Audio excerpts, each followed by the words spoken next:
Buenas tardes. En nombre de, estamos ahora a las 5:04. Permítame un segundo que el embajador Ponce me está llamando. Segundo, por favor.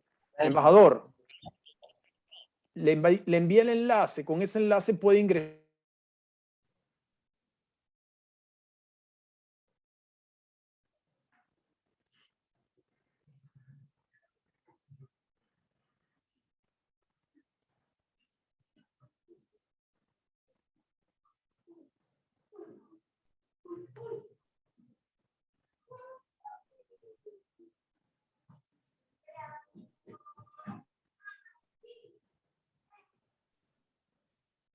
Mis disculpas, estoy conversando con uno de los ponentes que tiene un problema técnico. Un momento, por favor.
Buenas tardes, mis disculpas nuevamente. A nombre de la Facultad de Derecho de la Universidad Peruana de Ciencias Aplicadas, hoy nos sentamos honrosamente en un foro importante porque vamos a celebrar los 20 años o aniversario de la Carta Democrática, inspiración de la República del Perú. Este foro ha sido organizado conjuntamente con el Grupo Ávila, un think tank venezolano, con lo cual nos sentimos orgullosos de llevar adelante esta iniciativa. La dinámica va a ser la siguiente. Tenemos un programa a desarrollar. Cada uno de los ponentes tendrá 15 minutos para hacer sus reflexiones.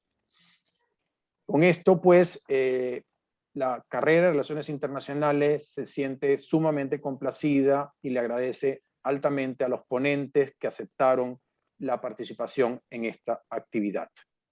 Para dar inicio a nuestro foro, cedo la palabra a nuestro decano, Luis Alfonso García Corrochano, para unas palabras inaugurales. Adelante, decano. Buenas tardes. Muchas gracias, profesor Casado. Buenas tardes, damas, caballeros. Es para la carrera Relaciones Internacionales y la Facultad de Derecho y Relaciones Internacionales un gran gusto presentar esta actividad con un panel de auténtico lujo, cuyas presentaciones hará detalladamente el profesor Rafael Casado, y de un hecho de la importancia de la Carta Democrática Americana, el primer gran documento institucional y regional del siglo XX, cuya trascendencia y efectividad todavía está pues, en pleno desarrollo. Obedeció, por cierto, a una iniciativa peruana, dada una circunstancia política interna, pero tuvo de inmediato una acogida a nivel regional sumamente importante. Y para conversar sobre su génesis y sobre todo sobre sus desarrollos, es que hemos reunido a un panel de expertos en la tarde de hoy, que irá presentando el doctor Rafael Casado conforme hagan sus presentaciones. A todos ustedes, muchísimas gracias por su asistencia y participación. Muchísimas gracias al decano Luis Alfonso García Corrochano por sus palabras de inauguración. Ahora cedo la palabra al embajador Edmundo González, coordinador del Grupo Ávila. Adelante, embajador. Buenas tardes. Muy buenas tardes a todos y muchas gracias por acompañarnos a esta actividad. Quisiera comenzar agradeciendo al decano de la Facultad de Derecho de la Universidad Peruana de Ciencias Aplicadas, Luis Alfonso García Corrochano, y al profesor Rafael Casado, director de la carrera de Relaciones Internacionales, por el copatrocinio de este foro con el Grupo Ávila sobre un tema de particular interés. En efecto, estamos conmemorando en estas fechas el 20º aniversario de la aprobación de la Carta Democrática Interamericana, concebida como instrumento para la defensa de la democracia en el hemisferio. La Carta Democrática Interamericana representa la culminación de un esfuerzo sostenido para lograr el compromiso de los estados del hemisferio en consagrar la democracia como un derecho de los pueblos y el compromiso de los gobiernos de defenderla, tal como lo expresa el artículo 1 de dicho instrumento. Se trata de la consolidación de la arquitectura institucional desarrollada en diversos instrumentos internacionales del sistema interamericano, como son el Protocolo de Cartagena de 1985, la Resolución 1080 adoptada en Santiago de Chile en 1991, también conocida como Compromiso de Santiago con la Democracia, el Protocolo de Washington de 1997, la Carta Democrática Interamericana de 2001 y las llamadas cláusulas democráticas. Un tema clave de la Carta Democrática Interamericana fue la aceptación por parte de los estados de los elementos y componentes de la democracia, que deben estar presentes y respetarse por los gobiernos para que puedan ser considerados democráticos.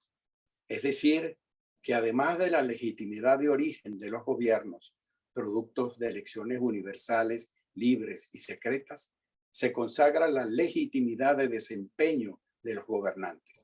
En otras palabras, se fijan una serie de criterios que deben cumplir los gobiernos para ser considerados verdaderamente democráticos. Desafortunadamente, debemos reconocer que actualmente la democracia representativa está sufriendo un preocupante proceso de deterioro en un contexto donde gobiernos que teóricamente gozan de legitimidad de origen han venido destruyendo de manera sistemática y sostenida las instituciones fundamentales de la democracia. Ese es el caso de Venezuela, donde se ha producido una ruptura del orden constitucional, se irrespetan los derechos humanos, la separación e independencia de los poderes públicos es inexistente, la corrupción es generalizada, para citar algunas de las manifestaciones que han hecho, entre muchos otros, el propio secretario general de la OEA en varios de sus informes, para concluir diciendo que el actual régimen de Venezuela viola todos los artículos de la Carta Democrática Interamericana. Confiamos que la discusión que vamos a comenzar sea provechosa. Muchas gracias por su atención. Muchísimas gracias al embajador Edmundo González por sus palabras introductorias. Damos así inicio a nuestro foro. A continuación, palabras del embajador Hugo de Sela. La Carta Democrática, concepción, alcance e importancia. El embajador de Sela, diplomático de carrera, ex ministro de Relaciones Exteriores, ha sido embajador del Perú en Argentina, Brasil, Estados Unidos y 2 veces representante permanente del Perú ante la Organización de Estados Americanos. Tiene extensa experiencia en la OEA, donde como delegado presidió varias comisiones y grupos de trabajo, y como funcionario internacional fue 2 veces jefe de gabinete de la Secretaría General, jefe de la Unidad para la Promoción de la Democracia y observador de diversas elecciones. Ha sido profesor en la Universidad de Georgetown y conferencista en diversos foros académicos, consultor del Banco Interamericano de Desarrollo y de instituciones financieras y bancarias de Estados Unidos. Embajador de Sela, tiene usted la palabra. ¿Qué tal? Buenas tardes con todos. Quiero empezar esta presentación agradeciendo a los amigos de la UPC y del Grupo Ávila por haberme invitado a participar en esta importante actividad. Yo voy a hacer algunas reflexiones ciñéndome, me adelanto a decirlo, Rafael, al tiempo que se me ha asignado. No se preocupen que no me voy a pasar. Y las reflexiones de alguna manera parten de lo que el amigo Edmundo González mencionaba. Y esto trato de sintetizarlo en un concepto, que es que el proceso de consolidación de la democracia en la región es un proceso que aún está en construcción. No podemos considerarlo de ninguna manera un proceso finalizado. El concepto de democracia es un concepto muy antiguo en la región y fue plasmado desde un inicio en la primera carta de la OEA en el año 1948. Pero este es un concepto que ha ido evolucionando a lo largo del tiempo. Y yo lo que quiero destacar en esta primera parte de mi presentación es que ha habido varios hitos importantes en el desarrollo del proceso. Lo primero que quiero afirmar es que en los años 50 el concepto de democracia se entendía casi como una antítesis del comunismo. Era la elección que tenían que hacer los países entre comunismo y democracia.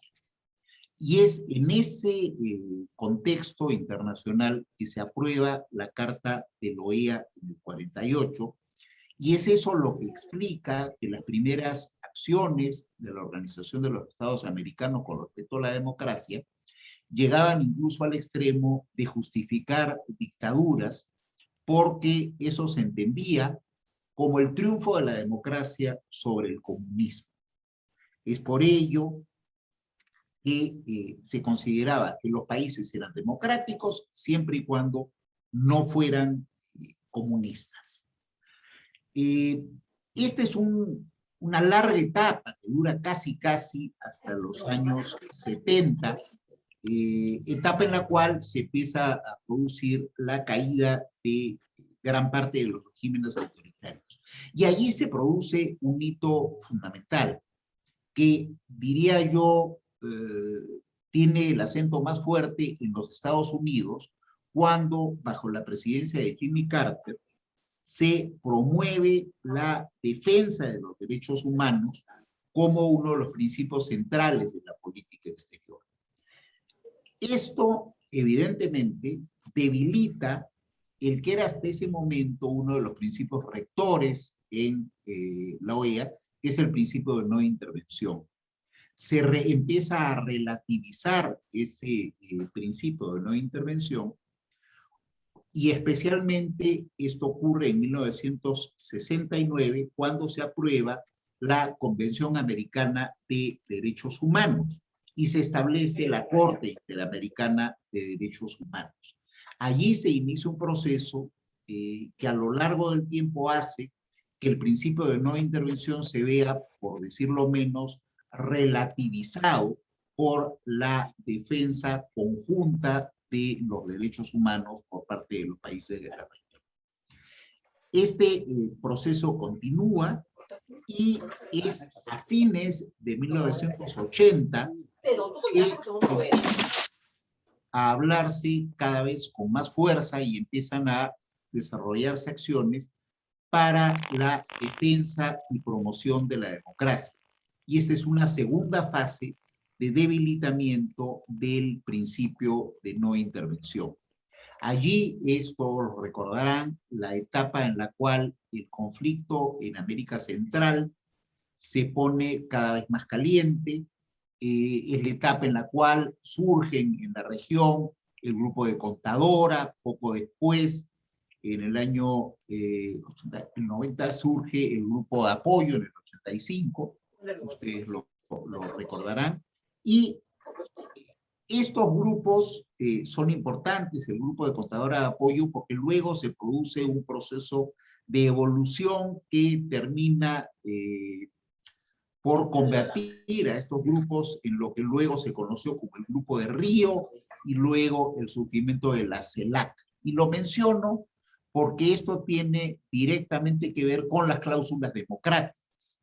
En todas estas etapas, cuando se genera el Grupo de Río, cuando luego se genera la CELAC, las cláusulas democráticas son incluidas en las resoluciones constitutivas de ambos organismos.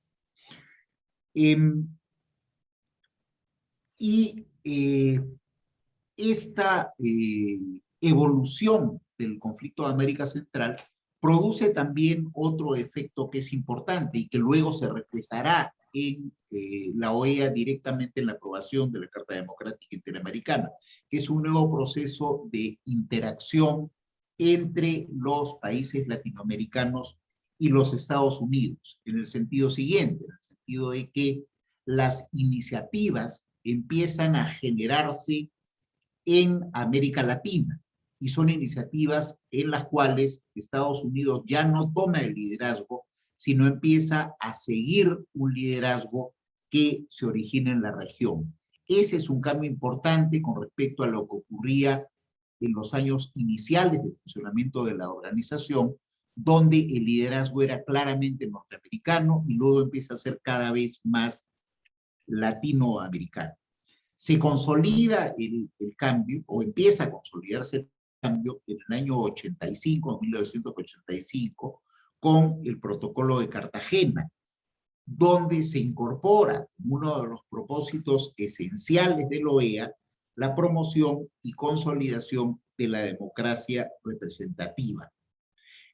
Luego hay otro hito importante, poco después, en 1989, cuando se aprueba una resolución sobre observación electoral, que es otra de las actividades de consolidación de la democracia en las cuales la OEA es muy activa. Y en los años 90 hay la primera gran observación electoral, en 1990, en Nicaragua, donde hubo la presencia, además un poco más de 400 observadores por casi 6 meses en ese proceso.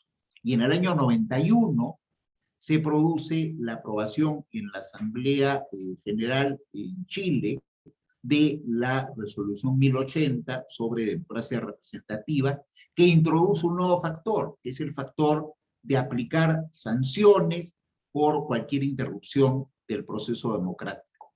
Eso se consolida poco después, en el año 92, con el Protocolo de Washington, que consagra la posibilidad de separar de la OEA a un país donde haya habido un golpe de Estado.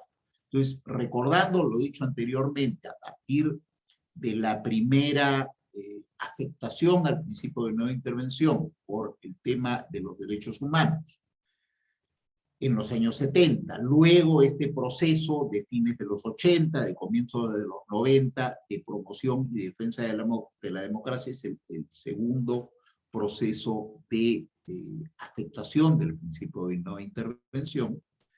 Y entonces, estos antecedentes son los que permiten, luego de que se produce una serie de aplicaciones de la resolución 1080, que se aplica, ustedes recordarán, en el año 91 en Haití, en el año 92 en Perú, en Guatemala en el 93, en Paraguay en el 96.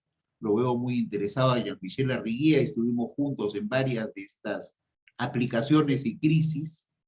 Y en la década del 2000, en la Cumbre de las Américas en Quebec, en el año 2001, ya había madurado el proceso lo suficiente como para que los presidentes le encarguen a los cancilleres elaborar una carta democrática. Y se produce este proceso hasta que en septiembre del 2001 en Lima se aprueba la Carta Democrática Interamericana, como todos la conocemos, que es el resultado de un largo proceso de casi 30 años de desarrollo y consolidación de los conceptos de democracia representativa. Ahora, hay años, en mi opinión, de gran auge de la Carta Democrática, desde que se aprueba en el 2001, por más o menos 10 años. Pero ¿qué pasa a partir de, diría yo, del 2011 aproximadamente? Allí hay una etapa que lamentablemente dura hasta hoy, en la cual en los países de la región van surgiendo algunas divergencias, van surgiendo algunas diferencias de concepto en lo que se entiende por democracia.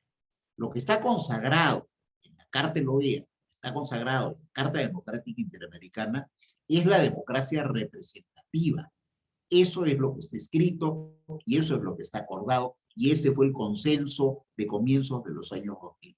Pero luego se trata de introducir este concepto, que lo hacen los países de lo que en ese entonces se llamaba el ALBA, del concepto de democracia participativa, que de alguna manera relativiza lo que es la democracia representativa. Es una etapa en la cual hay presidentes de varios países de la región muy fuertes, es el proceso donde se empieza a crear conceptos que permiten las reelecciones sucesivas, y hay, sin ninguna duda, una división en dos grupos de países en la OEA, y eso se manifiesta de una manera muy concreta en el manejo de las crisis, donde habiendo estas diferencias de concepto sobre lo que es la definición de democracia, cuáles son los elementos que caracterizan la democracia, cómo debe defenderse la democracia, tenemos entonces como consecuencia de todo ello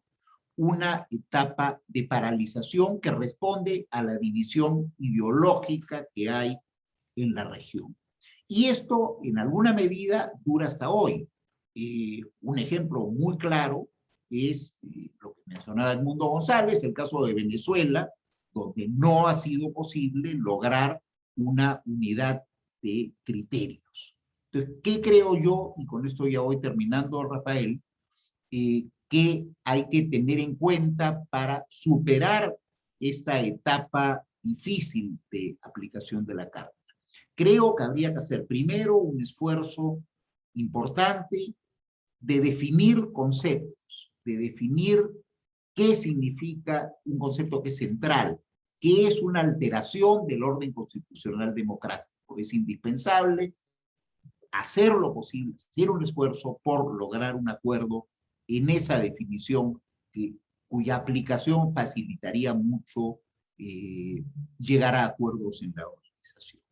Segundo, creo también que hay que trabajar mucho en lo que es prevención de los procesos de alteración de un proceso democrático. Es bastante más fácil prevenir una alteración de un proceso democrático que tratar de solucionarlo.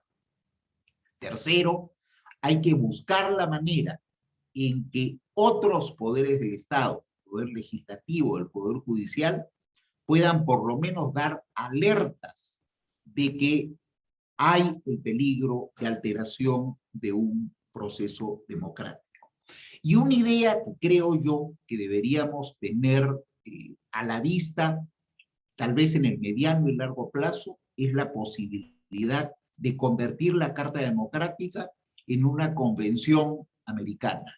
¿Cuál es la gran diferencia? La gran diferencia es que entonces sus componentes serían vinculantes. Se crearía la obligación jurídica de aplicarlos. Y creo que ello podría hacer una diferencia. Otra alternativa, si es que no se puede lograr una convención americana, podría ser que en los países miembros que así lo deseen, se le dé fuerza de ley a los contenidos de la Carta Democrática. Y finalmente, creo que todavía nos falta mucho trabajar, y por eso me alegro tanto de que ustedes hayan organizado este evento. Falta trabajar mucho en lo que es la docencia de la democracia. Tenemos que enseñarle a nuestros ciudadanos por qué la democracia vale la pena, por qué la democracia hay que promoverla, por qué hay que defenderla. Y termino mi intervención haciendo una afirmación final. Creo que se puede decir después de 20 años que cuando ha habido consenso entre los países miembros, los postulados que están contenidos en la Carta Democrática han demostrado que ese consenso del año 2001 es útil, es práctico y es aplicable. Cuando no hay consenso entre los países miembros, se produce una parálisis a pesar de los esfuerzos que se puedan hacer. En síntesis, lo que quiero decir con esto es que en realidad los conceptos están ya en la Carta y depende de los países si se aplican o no se aplican. Creo que las críticas no deben ir a la Carta, sino a los propios países que no son capaces muchas veces de lograr consensos para aplicar la Carta. Bueno, muchas gracias. Muchísimas gracias, embajador de Cela, por sus palabras. A continuación, el doctor Jean-Michel Arrigui, secretario de Asuntos Jurídicos de la OEA, disertará sobre la Carta Democrática desde la perspectiva de la Organización de Estados Americanos. Es doctor en Derecho y Ciencias Sociales de la Universidad del Uruguay, profesor de Derecho Internacional Público, miembro del Instituto de Derecho Internacional, ha dictado cursos en América y Europa, incluida la Academia de Derecho Internacional de La Haya, autor de libros y artículos. El último libro, La OEA y el Derecho Internacional, editado en México. Es asesor jurídico de la OEA desde 1993, donde ocupa el cargo de secretario de Asuntos Jurídicos. Doctor Arrigui, tiene usted la palabra. Muchas gracias. Muchas gracias, profesor Casado. Muchas gracias, embajador González. Y particularmente muchas gracias a Luis García Corrochano, el decano de la facultad, pero que es además el presidente del Comité Jurídico Interamericano, que es el órgano consultivo en materia jurídica y que ha tenido mucha participación a lo largo de todo el proceso de la noción de democracia en el sistema interamericano y ha hecho importantes aportes a la interpretación de algunos de los temas que planteaba el embajador de Cela con relación a las interpretaciones posibles de algunos aspectos de la Carta Democrática. Yo voy a retomar un poco la historia del embajador de Cela, con el que, como él mismo lo recuerda, compartimos desde décadas y décadas y décadas la historia de la OEA y la evolución de la noción de democracia, su aplicación, las misiones de observación electoral, la asistencia a los países, una cantidad de procesos que están incorporados en la Carta Democrática, pero que venían de antes de la Carta Democrática. La Carta, como recordaba el embajador de Cela, es el eslabón último de un largo proceso que se inicia en 1948, cuando la Carta de la OEA, a diferencia de la Carta de las Naciones Unidas, incorpora en su texto el tema de la democracia representativa, sacando la forma de gobierno, una forma de gobierno, de la competencia exclusiva de los estados. Pero en ese momento la pone solamente en manos de los estados cumplir con esa disposición de la Carta. A partir de 1985, de la reforma del Protocolo de Cartagena de Indias, pasa a ser además un mandato para la Organización de los Estados Americanos. Y cuando se incorpora en la Carta como mandato de la organización, este incluye a todos los órganos de la organización. Este no es un mandato para la Asamblea General o para el Consejo Permanente. Es un mandato para la Secretaría General y de ahí tiene su origen la organización de las misiones de observación electoral en manos de la Secretaría General. Es un mandato para el Comité Jurídico Interamericano, que lo ha utilizado y lo ha desarrollado. Es un mandato para la Comisión Interamericana de Derechos Humanos, que reiteradamente ha hecho referencia a la noción de democracia en sus informes. Además de ser un mandato para el Consejo y la Asamblea General. La democracia representativa, tal como fue definido primero en el 59 y luego sería definida en la Carta Democrática, se compone de muchísimos elementos que han sido desarrollados en el marco del sistema interamericano y en particular en el marco de la OEA. Uno de los elementos es democracia representativa supone promoción, protección y defensa y respeto de los derechos humanos. Y para ese elemento de la democracia, en el sistema interamericano se ha consolidado todo un sistema interamericano que coincide una convención, varias convenciones, una comisión y una corte para aquellos países que son parte de la Convención Americana.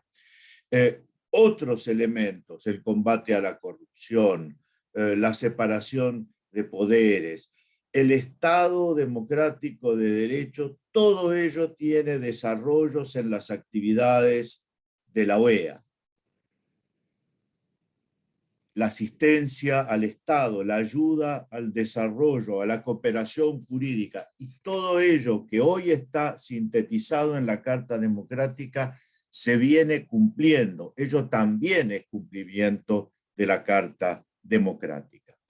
A partir de la resolución 1080 del año 1991, se empiezan a establecer mecanismos que permiten sancionar cuando se produce la ruptura del orden democrático. En ese momento, ruptura del orden democrático era el golpe de Estado, al que veníamos arrastrando una larga historia en el continente americano. Es decir, un conflicto entre poderes se resuelve mediante una junta militar, se disuelven los tres poderes, toma el poder la junta militar, y ese era lo que preveía la 1080. Esa hipótesis se da inmediatamente después de la adopción de la 1080 con el golpe militar en Haití. Un gobierno democráticamente electo es derrocado por una junta militar. Pero esa hipótesis, que era la habitual en el continente americano, se vuelve en la excepción. Y desde ese momento hasta ahora solo hemos tenido dos situaciones similares a esas. En un continente que había tenido entre 1900 y 1990, 180 de esos golpes militares. Algo hemos progresado en la región, algo hemos cambiado, algo hemos mejorado en materia de democracia, en materia de evitar golpes militares, en materia de respeto de los derechos humanos con relación a lo que era la situación en las décadas del 70, por ejemplo. Pero fueron apareciendo nuevas situaciones. Ya el conflicto entre poderes del Estado no se resolvía mediante la aparición de un cuarto, una junta militar, desalojando a los otros tres poderes. Empiezan a aparecer conflictos entre poderes del Estado que se resuelven mediante la prevalencia de uno de esos tres poderes sobre los demás, en general, pero no exclusivamente, pero en general del poder ejecutivo. Y en el ámbito del derecho internacional, y esta es una limitación que señalaba el embajador de Cela, pero que no es exclusiva de la Carta Democrática, es una limitación que tenemos en el orden jurídico internacional, la representación del Estado la tiene el gobierno y el gobierno es el poder ejecutivo. Por lo tanto, es mucho más fácil para quienes no están en el Estado, quienes no son poderes del Estado, acceder al ámbito internacional. Por ejemplo, estoy pensando en organizaciones de la sociedad civil, que para los otros poderes del Estado. Porque si bien estos son poderes del Estado, no son quienes tienen la representación de ese Estado en el ámbito internacional. Y eso los silencia, y es un vacío que tiene la Carta, que tiene el orden jurídico internacional en su conjunto, justamente frente a esta hipótesis en que uno de los poderes avasalla a los otros y los otros, víctimas de ese avasallamiento, no tienen voz en el ámbito internacional. Es así que aparece la Carta Democrática. No voy a relatar la historia. El solo hecho de pensar que estoy, aunque sea virtualmente, en Lima me remonta al 11 de septiembre de 2001 en el Hotel Los Delfines. Creo que ya no están más los delfines, pero los que nos quedamos ahí nos pasamos 2 semanas, ya distinguíamos un delfín de otro, le habíamos puesto nombres, pero quedamos ahí bloqueados sin poder movernos de Lima en ese día alegre por la carta, funesto por todo lo que ocurría en Estados Unidos. La carta sintetiza muchos de estos elementos. Cuando la carta habla de cuáles son los elementos constitutivos de la democracia, enumera todos estos que yo les decía. Y estos normalmente, en su mayoría, los países lo cumplen. La carta se aplica y la carta en buena parte se cumple. se cumple también en su papel de las misiones de observación electoral. Y ahí el embajador de CELA fue pionero, porque la unidad para la promoción que él dirigió fue la que organizó las primeras observaciones electorales. Y hay que reconocer también que la tradición o lo que en muchos de los países americanos era la regla, que es el fraude electoral, pasa después de las misiones de observación electoral que hoy están incluidas en la Carta Democrática Interamericana, el fraude pasa a ser la excepción.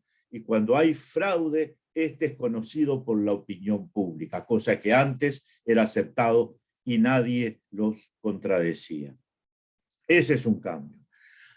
La Carta también retoma hipótesis que se pueden hacer sin la Carta Democrática, era solicitar asistencia a la organización en caso de un problema institucional. Esto está incorporado a la Carta.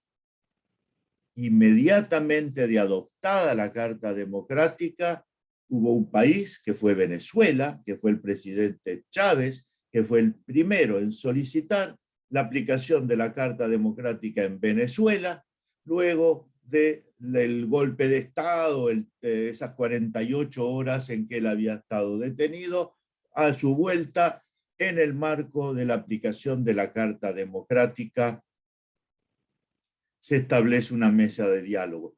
Y en ese momento el gobierno venezolano no consideró para nada que vulneraba el principio de no intervención invocar la Carta Democrática. El principio de no intervención cae frente al principio de respeto al derecho internacional, es decir, frente a un texto acordado, un Estado que acordó ese texto no puede invocar el principio de no intervención para incumplir con algo que él mismo acordó. Y la Carta Democrática ha sido acordada por unanimidad por todos los estados americanos. Nicaragua solicitó 2 veces asistencia en el marco de la Carta Democrática. Ecuador solicitó 2 veces asistencia en el marco de la Carta Democrática, y así otros países. Luego hay una cuarta hipótesis, salteo la tercera. Una cuarta hipótesis que es cuando en un país se produce la ruptura del orden constitucional mediante un golpe de Estado. Esa hipótesis ya estaba prevista en la 1080 y había sido confirmada en el Protocolo de Washington de 1992. La sanción es la suspensión del Estado. Esa hipótesis se dio en el año 2009, en el caso de Honduras. La tercera hipótesis, que es la gran novedad de la Carta Democrática, es cuando un Estado, un gobierno, ni solicita asistencia ni acepta la asistencia de la organización. Por la simple razón que esta es la hipótesis en la que es el gobierno quien afecta el orden constitucional. Por lo tanto, es difícil que quien afecta el orden constitucional vaya él mismo a solicitar que se le aplique sanciones o medidas punitivas o preventivas o lo que fuere. Esta fue la gran novedad que se discutió mucho para lograr introducir en el texto de la Carta Democrática.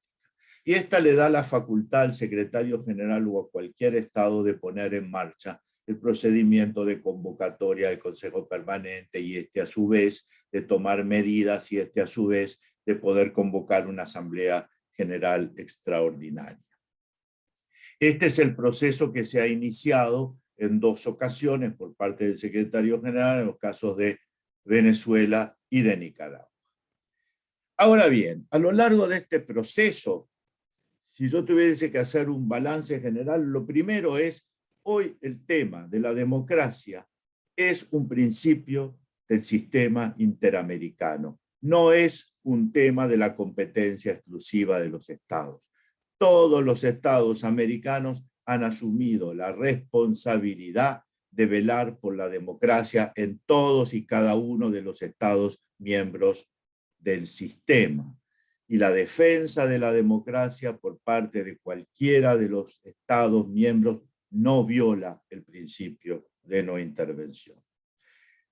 Pese a las críticas que se le han hecho a la Carta Democrática, yo creo que en su gran mayoría el texto se cumple y se viene cumpliendo. La mayoría de los países americanos respetan los derechos humanos, respetan la separación de poderes, respetan elecciones periódicas, libres y transparentes. Eso es cumplimiento de la Carta Democrática también.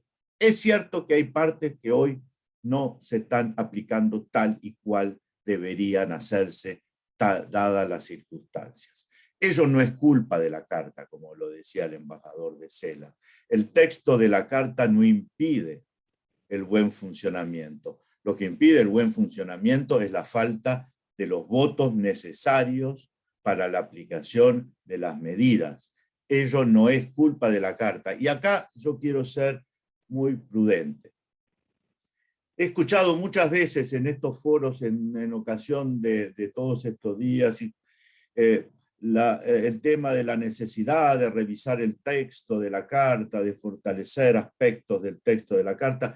Yo sinceramente creo varias cosas. Primero, el texto fue muy difícil de Doctor, lograr, le queda un minuto. Gracias y de disculpe. lograr elaborarlo. Es muy peligroso hoy proponer reformas al texto, porque mi certeza es que si hoy reformamos el texto no va a ser para fortalecerlo, porque reformar el texto supone tener los votos. Esos votos que hoy no están para aplicar lo que ya existe, menos van a estar para mejorarla. Es más fácil que estén para empeorarla. Así que yo sería muy cuidadoso en el momento de tocar el texto. En cuanto a la alteración, hubo una sola cosa. Ahí el Comité Jurídico hizo hace unos años un informe sobre las posibilidades de definiciones de la alteración del orden democrático, que están en la Carta, que hay que tenerlo en consideración y sobre todo estando el presidente presente en este foro. Así que muchísimas gracias por haberme invitado a participar de esto. Es un largo debate que se inició en el 48 y que creo que el sistema interamericano ha sido y sigue siendo pionero. Muchas gracias. Muchísimas gracias, doctor Jean-Michel Arrigui, por su magnífica presentación. A continuación, le damos el espacio al doctor Emilio Nuel, profesor de Derecho Internacional en la Universidad Metropolitana de Caracas, abogado, magíster en Integración Económica, especialista en Derecho Internacional Económico y Comercial, Estudios de Integración Europea, expresidente de la Comisión Antidumping de Venezuela, exdirector general de Inspección y Fiscalización del Ministerio de Finanzas, profesor asociado en la Universidad Metropolitana, ensayista y articulista en medios nacionales e internacionales. El doctor Noel abarcará la temática la cláusula democrática. Adelante, doctor Noel.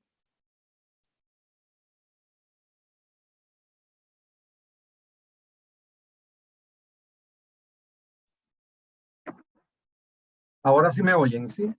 Ok. Ahora sí. Bueno, muy buenas tardes. ¿Sí me oyen, no? Bueno, muy buenas tardes a todos. Un saludo muy cordial a los asistentes y en primer lugar a la UPC y al Grupo Ávila, que cordialmente pues, nos ha invitado para conversar sobre este tema tan interesante. Y por supuesto a los ponentes que me precedieron. Ya pues los dos ponentes han tocado muchos de los temas los que restamos, tanto la profesora Raquel Gamos y yo, nos corresponde, ¿no? Sin embargo, voy a tratar de, en el corto tiempo que tenemos, hacer un énfasis en dos temas que se relacionan pues con la cláusula democrática contenida en la Carta Democrática Interamericana, que es la parte conceptual del tema y la parte procedimental. En primer lugar, bueno, lo que nos reúne hoy es pertinente para evaluar pues, los resultados efectivos de un instrumento normativo internacional suscrito, pues como ya se ha dicho, hace 20 años. Y es muy pertinente porque, bueno, lamentablemente las amenazas y atentados a la democracia siguen presentes en nuestro entorno hemisférico, de allí la importancia que sigue teniendo, y también lo es después de ver que hay intentos de torpedear a una organización como la OEA desde otras organizaciones que se pretende la sustituyan, como es el caso de la que yo considero que es una entelequia, la CELAC. Ciertamente la firma de la Carta Democrática Interamericana constituye pues un hito trascendental, como se ha dicho, no solo hemisférico, sino también global. Es decir, el aporte que se hace en cuanto a la democracia, las libertades y los derechos humanos es un mecanismo que lo emparenta pues con otros tratados y convenios internacionales de otros espacios geográficos. Recoge, como se ha dicho, pues una ancha visión sobre los valores democráticos, las libertades, y que ha venido pues perfeccionándose desde mediados del siglo XX en nuestro continente y más allá. Debo de arrancada, de todos modos, rememorar a Betancourt, a Rómulo Betancourt, padre de la democracia venezolana. Fue uno de los precursores, entre otros, de una visión y de un tipo de reglas de conducta de política democrática a las que deberían ajustarse los gobiernos y cuyo ámbito de aplicación iba a trascender pues las fronteras nacionales para convertirse en una norma de naturaleza vinculante y por tanto exigible en el ámbito internacional. Basta recordar pues que con ocasión de la 9ª conferencia interamericana en 1948, Betancourt hizo planteamientos acerca del papel que debían jugar los organismos internacionales respecto de la vigencia de la democracia. En mensaje, por ejemplo, a la reunión de la OEA en 1959, expresaba que en torno a los gobiernos dictatoriales se tienda un riguroso cordón profiláctico multilateral y propuso que era urgente que la Carta de la OEA fuera complementada con un convenio que señalara que solo los gobiernos nacidos de elecciones legítimas y respetuosos de los derechos humanos y las libertades podrían formar parte de la organización. Allí estaba, pues, en esencia, el núcleo central de lo que se ha conocido como la doctrina Betancourt. Hablar de la cláusula democrática o de condicionalidad democrática, como la llaman en Europa, contenida en cuerpos normativos internacionales, exige remitirse obviamente al concepto de democracia como sistema de gobierno, modo de convivencia en sociedad o valor universal, al menos en el mundo de Occidente. La democracia pues es un modelo de sociedad y de vida, una cultura, un ideal por el que luchar, incluso un clima moral, según algunos, sobre el cual sin duda hay visiones no coincidentes sobre sus contenidos, como ya se ha señalado. Y es este un punto pues que alude a lo que nos ocupa en esta reunión. Sin embargo, bueno, sobre ella, como decía Jean-François Revel, debemos tener sobre ella, pues sobre la democracia debiéramos tener una perspectiva modesta porque, bueno, un sistema político intrínsecamente débil, vulnerable, aunque por supuesto es un mínimo vital con sus imperfecciones y complejidades, de allí la necesidad imperiosa de protegerla para que pueda consolidarse y mejorarse de manera permanente, toda vez que pues es una realidad en marcha, en permanente transformación. No obstante, pues más allá de las distintas visiones que sobre ella se tengan, lo que queda claro es pues que, como se ha dicho, es que se fundamenta en el respeto a los derechos humanos, en la vigencia del Estado de Derecho, un sistema judicial independiente, el checks and balance de los poderes públicos, la rendición de cuentas de los representantes de los ciudadanos, lo que en inglés se conoce como accountability, instituciones que garanticen la libertad de expresión, de asociación, etcétera. La cláusula, entonces, en primer lugar, hay una cosa que debemos recalcar, que es que establece el derecho de los pueblos a la democracia, y ese es un punto muy importante. Y establece también la obligación de los gobiernos de promoverla y defenderla. La democracia, pues así se pudiera interpretar, se convierte pues en otro derecho humano, y el sujeto de ese derecho pues es el pueblo. Igualmente, como se ha dicho, alude al desarrollo progresivo del derecho internacional que se inició con fuerza pues en las primeras décadas del siglo XX. Y fíjense que este es un tema interesante que ya Arrighi y el embajador de CELA también lo mencionaba, que tiene que ver pues con la interpretación de la cláusula y los problemas que plantea en cuanto a su aplicación.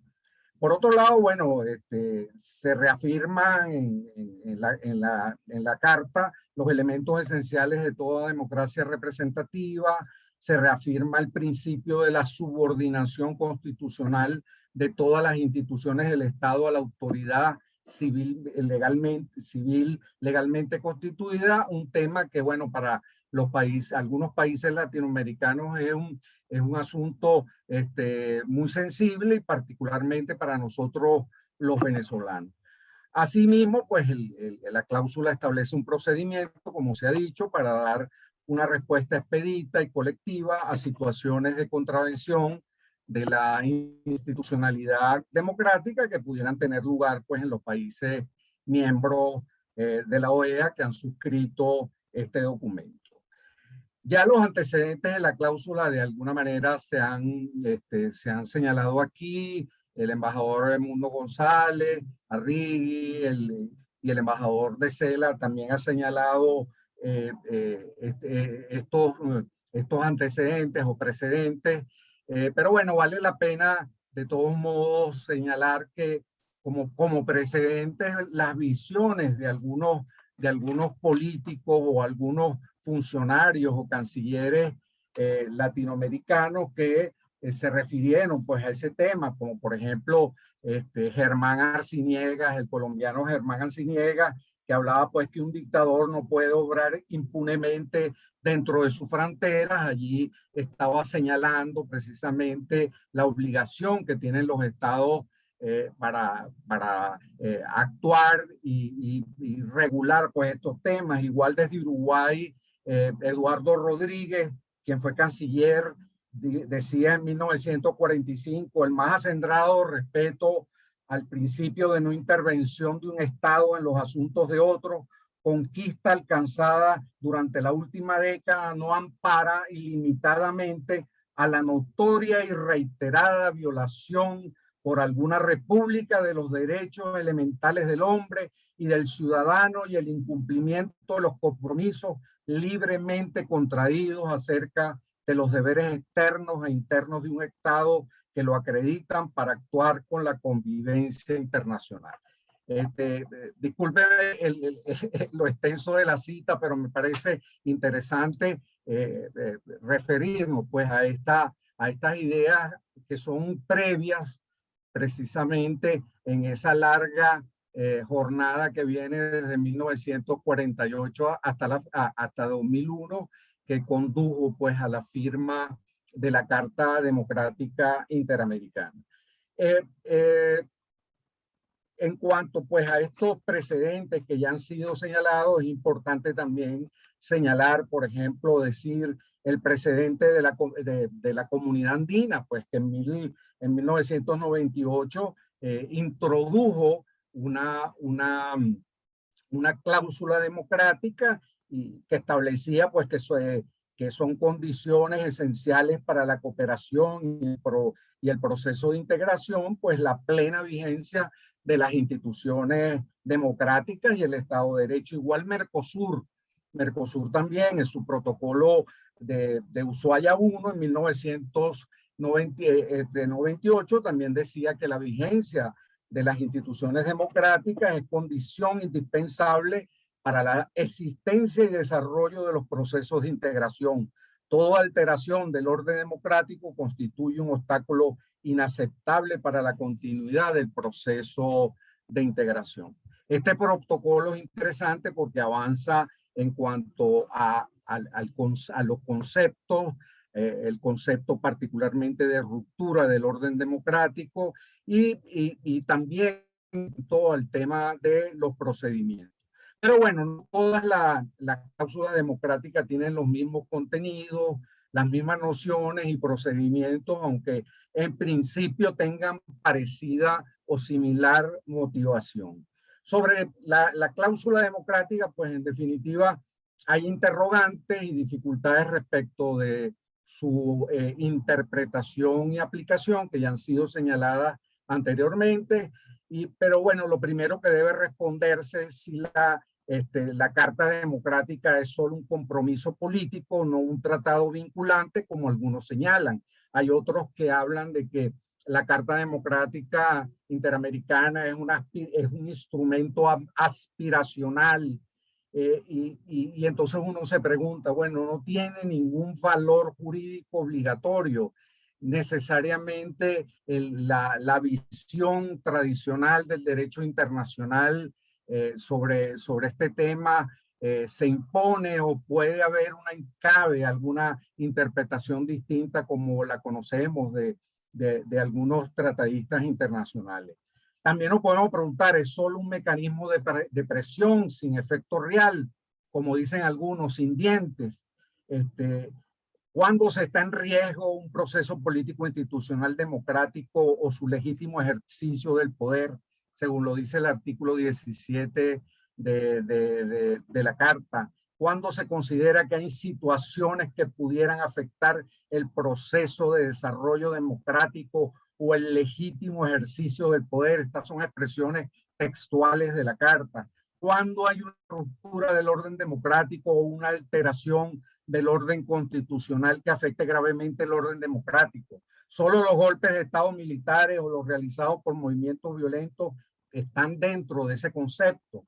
Las nociones de ruptura del orden democrático y alteración del orden constitucional incluyen otros actos o conductas políticas no necesariamente violentas, como modificaciones legales y constitucionales a través de interpretaciones judiciales sesgadas, arbitrarias, contrarias a los textos constitucionales y legales vigentes, marcadas por una ideología o intereses políticos impuestos desde el poder. Queda claro pues que la cláusula democrática, para mí, a mi juicio, establece obligaciones, y este es un punto, por supuesto, que está en debate en el ámbito de los especialistas del derecho internacional. Yo, ya para ir finalizando, en cuanto a la pertinencia de la Carta Democrática, pues estoy plenamente de acuerdo. Creo que son obvias los intereses de la democracia y los derechos humanos en el marco de esta cláusula. Sin embargo, pues la democracia sigue estando en riesgo frente a los embates del autoritarismo en sus distintas versiones, y no solamente en nuestro hemisferio. No es aventurado decir que pues desde algunos entes se asoman intentos incluso de torpedear a la OEA y su entramado jurídico, y esto pues nos obliga pues a estar alertas y pendientes para irlo señalando. ¿La cláusula tiene futuro? Bueno, la cláusula tiene futuro si abandonamos el concepto anacrónico de soberanía externa absoluta de los estados. La aplicación de la cláusula será dificultosa si un minuto, doctor, para concluir. Disculpe. Voy terminando. Si los líderes del mundo, los políticos, los gobiernos y los juristas no asumen una noción distinta de la soberanía externa. De modo pues que yo, para finalizar, para concluir, y la pregunta que tenía este foro, yo pienso que las tentaciones autoritarias siguen presentes y la Carta no ha logrado disuadir los intentos de imponer regímenes autoritarios. Pero su pertinencia, la de la cláusula, a mi juicio, está fuera de duda en el mundo complicado, complejo que vivimos. La libertad y la democracia deben seguir siendo los pilares de una sociedad que busca el bienestar de la paz. Muchísimas gracias. Ahora cedo la palabra a la doctora Raquel Gamus, antropóloga con posgrado en Ciencias Políticas, especializada en Política Exterior, profesora de la Universidad Central de Venezuela, analista política con extensa obra escrita, articulista y ensayista de varios medios de comunicación internacionales. La doctora Gamus nos hablará sobre la Carta Democrática y el desempeño democrático regional. Adelante, doctora.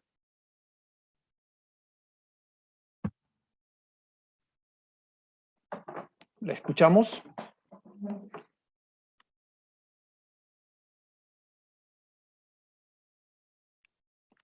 Doctora, ¿la escuchamos?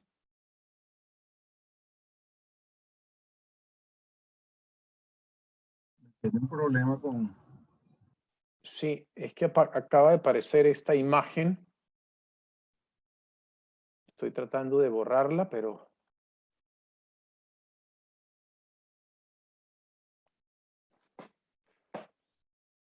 Doctora, ¿me escucha?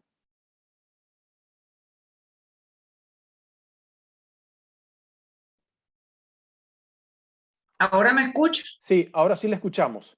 Ok, pero no me ven, porque yo no los estoy, yo lo veo a usted nada más.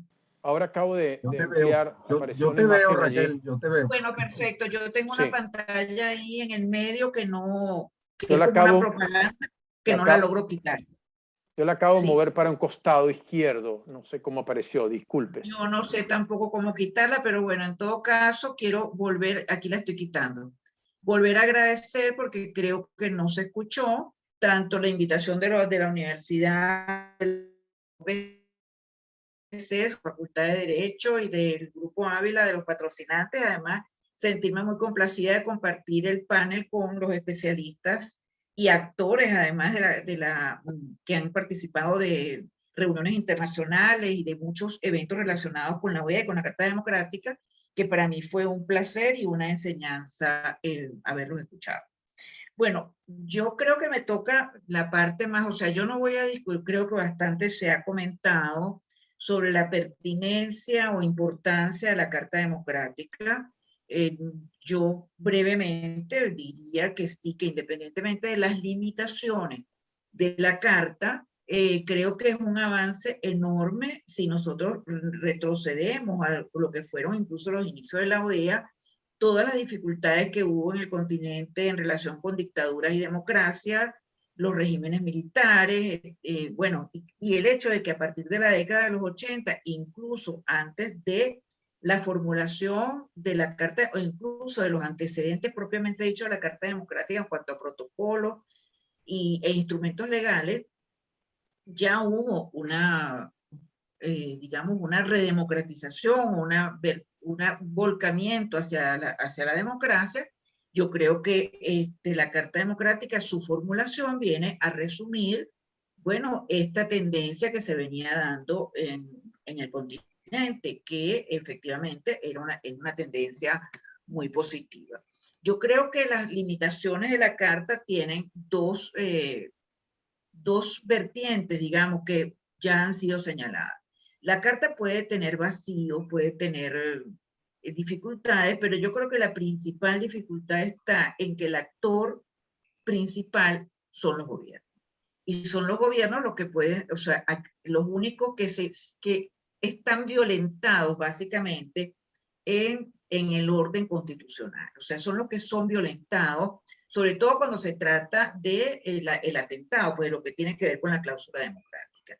Hay otras violaciones del orden democrático que tienen que ver más con el desempeño democrático, que incluso durante mucho tiempo se manejó mucho esta diferencia entre la legitimidad de origen y la legitimidad de desempeño, con las cuales no fue tan efectivo incluso desde su comienzo este instrumento de la OEA. Yo diría que hubo alguien, creo que fue el embajador de CELA que lo mencionó, durante los primeros años, quizá los 10 primeros años, la OEA tuvo una vigencia, tuvo una importancia, un peso en la región que ponía en guardia a todos los gobiernos de no violentar, sobre todo aquellos aspectos que eran, o a las fuerzas internas que intentaban o deseaban inventar el orden constitucional, darle la vuelta de manera de no atentar contra la Carta Democrática, que tenía realmente un enorme prestigio, tanto como la organización propiamente dicha.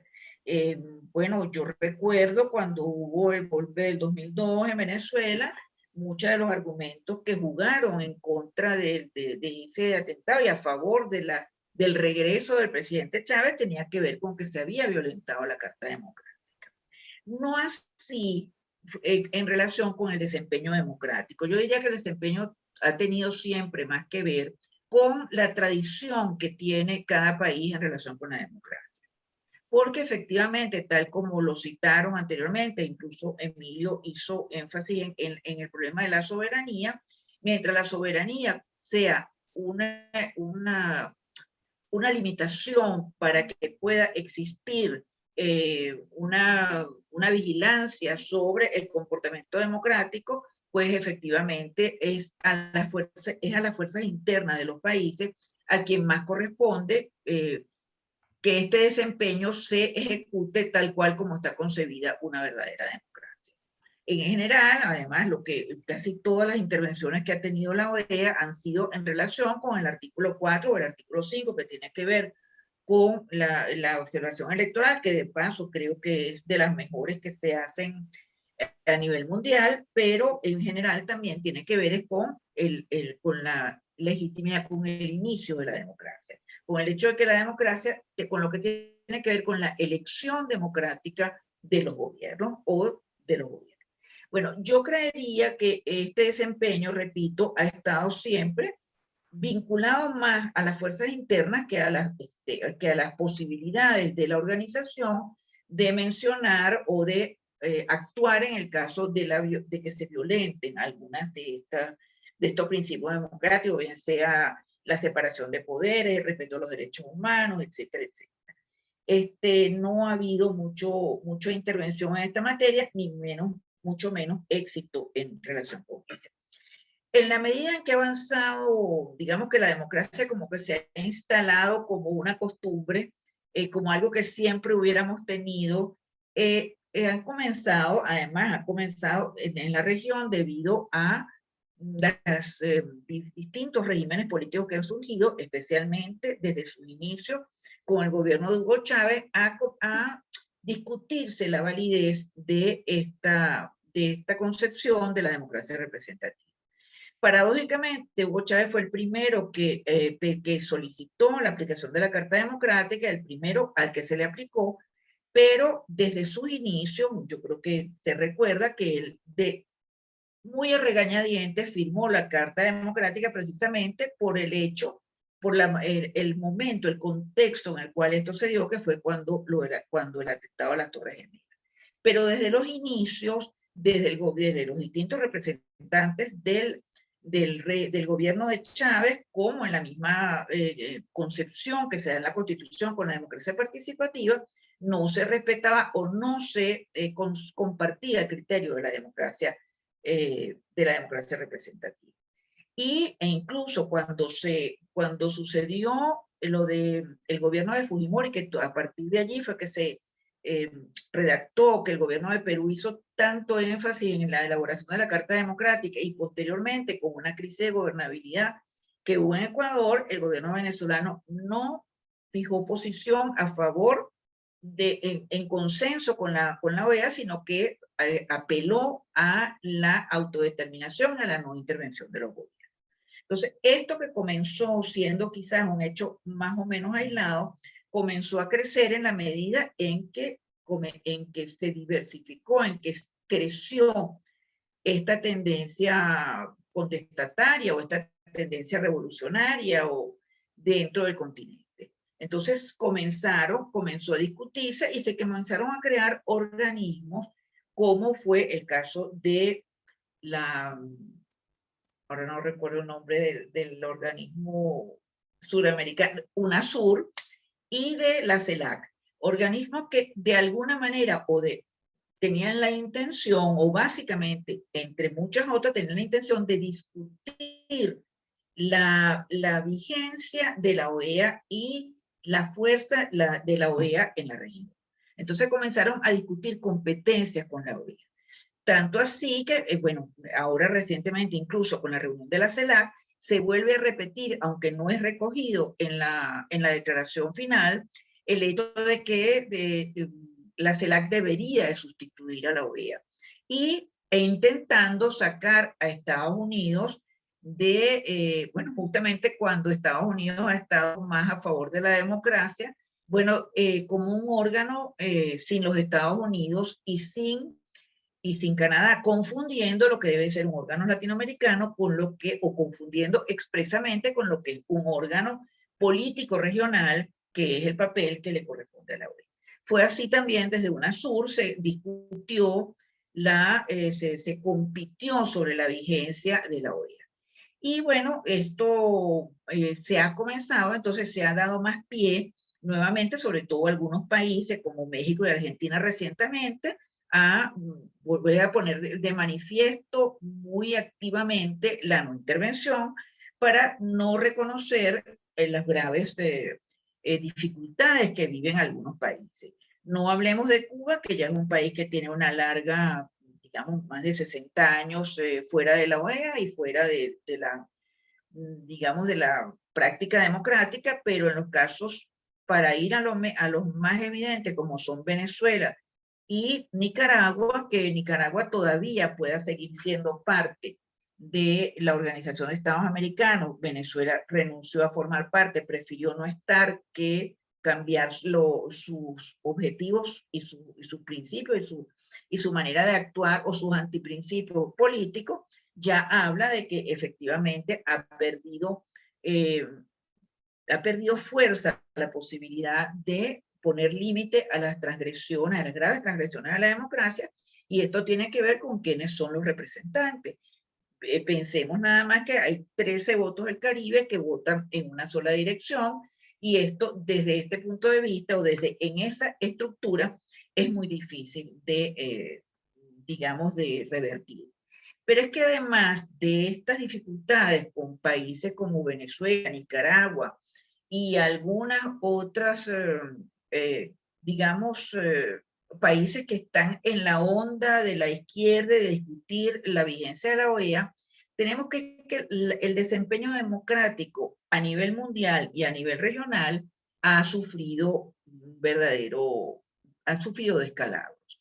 Y si nosotros vamos a nivel, si nosotros consultamos el índice democrático que publica todos los años la revista The Economist, vemos que de toda América Latina hay solo 3 países, que son Costa Rica, Uruguay y Chile, que tuvo tantos conflictos además internos recientemente, que se consideran democracias plenas. Y de resto son democracias híbridas o autoritarias, o democracias débiles, democracias que no tienen todas las condiciones, digamos, para considerarse unas verdaderas democracias. Hay una serie de indicadores que son los que dan esta calificación. Pero incluso si nosotros nos vamos fuera de América Latina, o sea, si estamos en América Latina, vemos cómo desde distintos flancos ideológicos, por darles un nombre, se ataca la democracia. Lo hace Bolsonaro en Brasil, con sus, digamos, sus ataques o sus desconfianzas hacia el poder electoral y hacia el poder judicial. Lo hace el presidente Bukele en El Salvador, que incluso como chiste hoy sacó una irreverencia en relación con la democracia, que él es el dictador en su Twitter, que él es el salvadoreño. Y digamos que también pues ha hecho todo tipo de atropellos al Poder Judicial y, bueno, al Congreso, y que sigue gobernando sin, digamos, grandes dificultades creadas desde la organización o a nivel regional.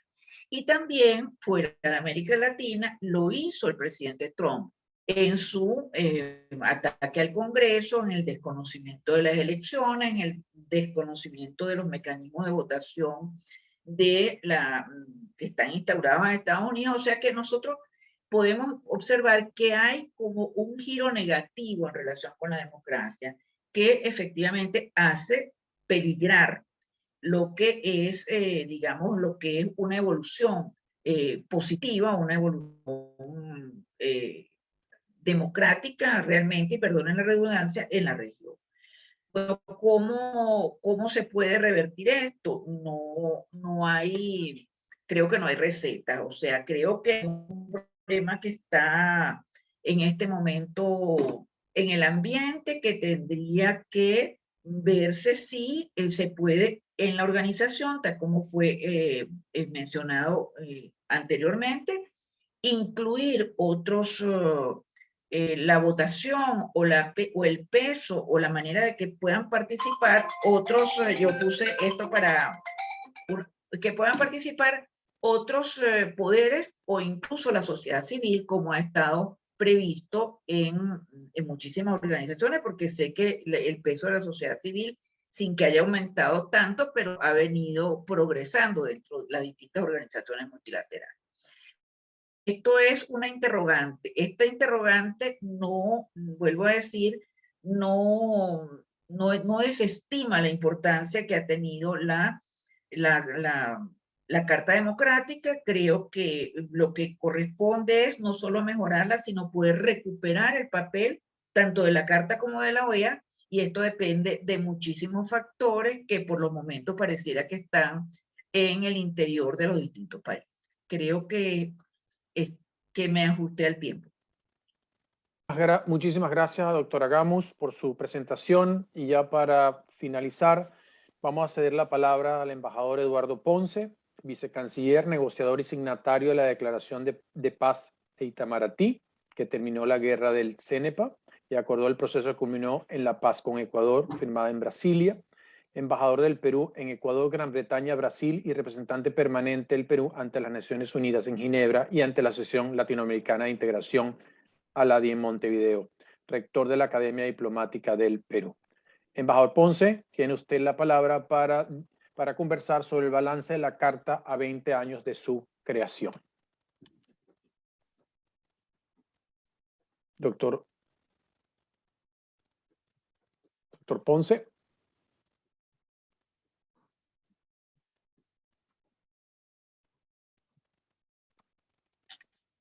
Doctor Ponce.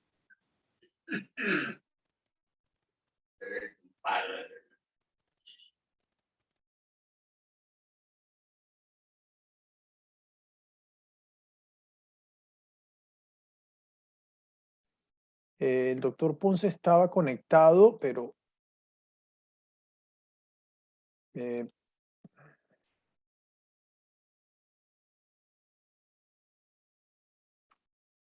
le puede haber caído la conexión. Permítame un segundo que lo voy a llamar por teléfono.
Ahora está sin micrófono. ¿Puede hablar?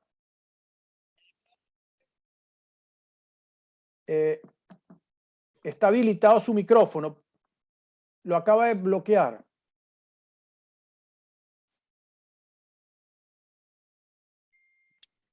¿Aló? Ahora sí le escuchamos perfectamente. Ah, qué bueno. Sí, Bueno, no me van a ver, pero sí me van a escuchar. sí. ¿Es correcto? Lo estamos viendo también. Lo estamos viendo y lo estamos escuchando. Muy bien. Yo estoy encantado de que por lo menos ustedes puedan hacer las dos cosas. Yo solamente los escucho. Voy al tema directamente. Yo creo que es interesante situar el contexto, ¿no? El contexto de nuestra conversación tan inteligentemente propiciada por ustedes es esta relación conflictiva que se da entre el poder y la norma y que se traduce en realidad en la tensión existente entre los estados y el multilateralismo.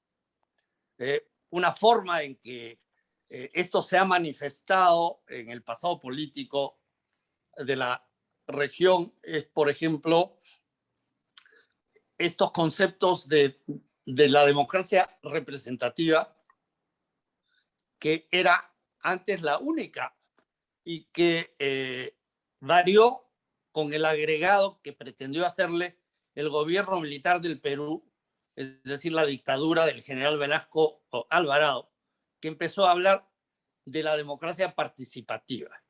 La democracia participativa fue un concepto carísimo para el dictador, primero Chávez y después Maduro, con lo cual tenemos estas dos versiones que son un producto típico de América Latina.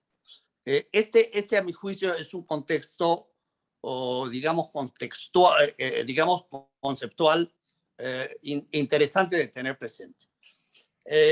Yo creo que el ejercicio de abocarse convencionalmente al tema democrático en la región tiene demasiado que ver con 2 décadas sucesivas que son las que van del 90 al 2000 y del 2000 al 2010.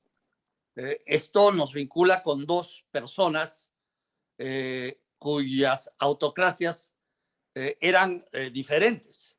La del general Pinochet, por cierto, y la de el expresidente Fujimori, que era un autócrata elegido y que en realidad la legitimidad de sus elecciones se cuestionó muchas veces, pero que evidentemente su estilo de gobierno no era el mismo que el del general Pinochet y tampoco lo era la actuación de las Fuerzas Armadas en el Perú.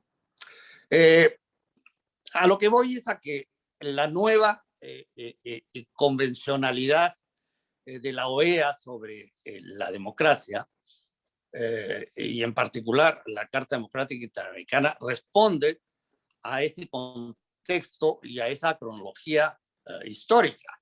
La cláusula democrática que surge en la cumbre de Quebec surge en una cumbre porque precisamente es a ese nivel en el que los mandatarios, los presidentes, tienen la potestad de ordenar a sus cancilleres que actúen dentro de la OEA en contraposición al siempre sagrado principio de no intervención. Entonces, la diplomacia de las cumbres yo creo que tuvo esa enorme virtud regional que se ha traducido finalmente en la Carta Democrática Interamericana, que a pesar de no ser en sí un tratado, evidentemente es un conjunto de normas muy bien acuñadas, aparte de necesarias, y es interesante acotar que es inmediatamente posterior a la caída del expresidente Fujimori en el Perú. Pienso que la versión golpista y el autoritarismo vestido de democracia tienen demasiado que ver con el tema que estamos conversando. La verdad es que en ambos casos la meta de la Carta Democrática Interamericana es preventiva tanto de los golpes militares como del autoritarismo que pretende legitimarse a través de la norma y casi siempre de la Constitución. Pero lo curioso, diría yo, es que en tanto ese fue el propósito y la causa, o los propósitos y las causas, mejor dicho, la realidad corrigió, como siempre corrige, a la política y a la norma, porque quienes se han convertido en destinatarios naturales de la Carta Democrática Interamericana fueron quienes primero, o quien primero la invocó, que fue el señor, o el comandante Chávez en ese entonces, que invocó la Carta Democrática Interamericana y que después se sentó sobre la misma cuando ya fue presidente elegido e infinitamente reelegido. Entonces, el valor de la Carta Democrática en la realidad de nuestro continente está dado por la realidad misma, como es evidente. El caso de Venezuela es absolutamente típico, pero desgraciadamente ha sido una tipicidad que se amplificó muy claramente entre los países del llamado ALBA, desgraciadamente, todos los cuales sujetaron su actuar más o menos a las mismas recetas y sin duda al objetivo de instalar autocracias o simples dictaduras a la mala en los países de la región. En el Perú es divertido observar que nosotros tratamos de ayudar, digamos, a solventar los problemas que esta situación presentaba a través del Grupo de Lima. El Grupo de Lima se gesta precisamente a raíz de la porfiada autocracia dictatorial de Venezuela, ¿no?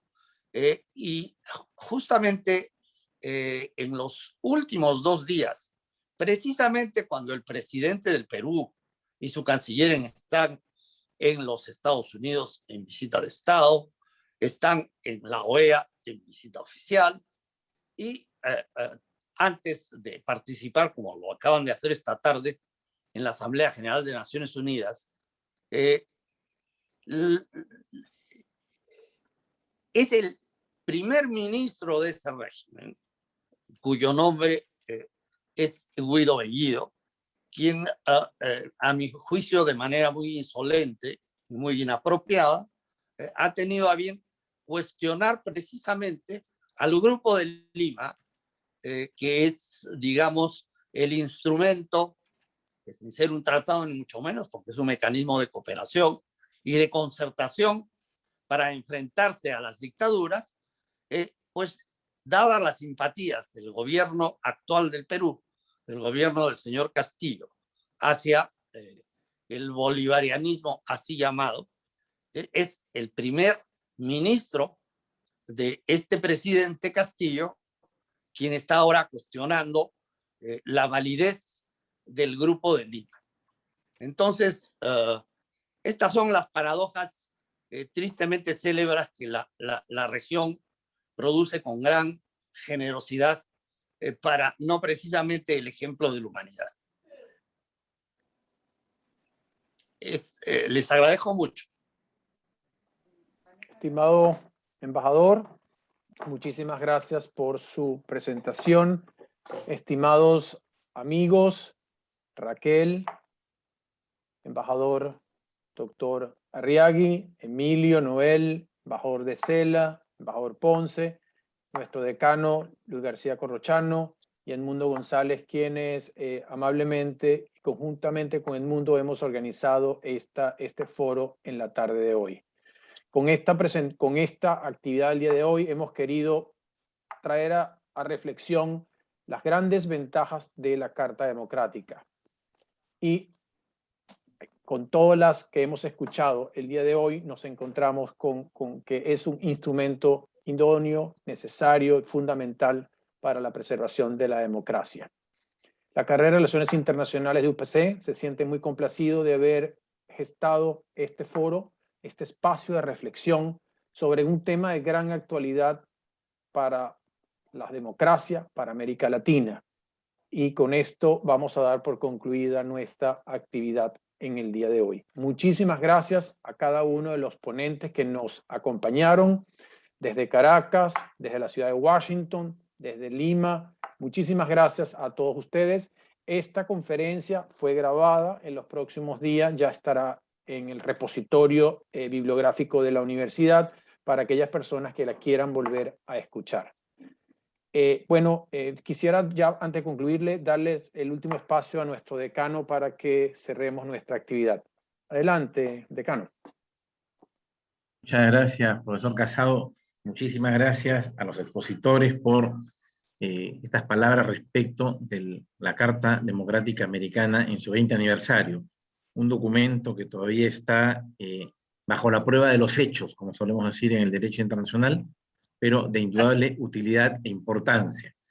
De manera que perseveremos pues en la defensa de ser el primer continente que haga de la democracia el sistema legítimo de gobierno en el derecho internacional público.